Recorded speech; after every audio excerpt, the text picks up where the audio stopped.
भगवान श्री कृष्ण बचपन में बहुत शरारती थे। कभी गोपियों की मटकी तोड़ दिया करते थे, तो कभी बछड़ों को गायों का पूरा दूध पिला देते थे। गोकुल की गोपियां चाहकर भी प्यारे से श्री कृष्ण को डांट नहीं पाती थी, क्योंकि वो इतने नटखट थे कि उनकी शरारतों को देखकर उन्हें दुलारने का मन करता था। कान्हा की ऐसी ही लीलाओं में से माखन चोरी की भी थी।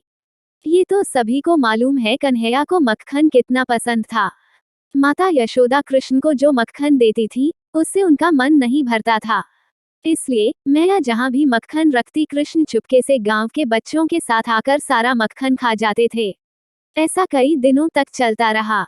जब मैया को कुछ समझ नहीं आया कि माखन कौन चुरा रहा है, तो उन्होंने एक दिन चुपके से मक्खन से भरे छोटे छोटे घड़ों को रस्सी के सहारे ऊपर टांग दिया।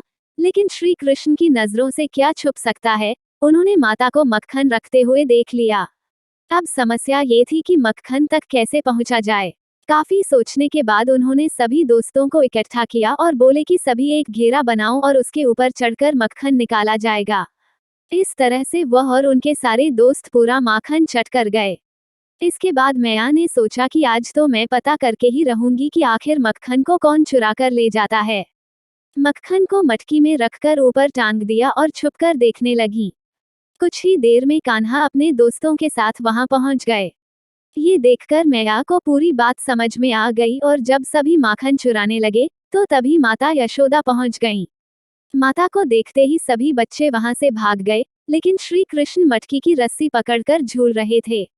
माता ने आकर उन्हें नीचे उतारा और प्यार से डांटते हुए कहा कि अच्छा तो तुम हो वो माखन चोर, जिसने मुझे बहुत परेशान किया है।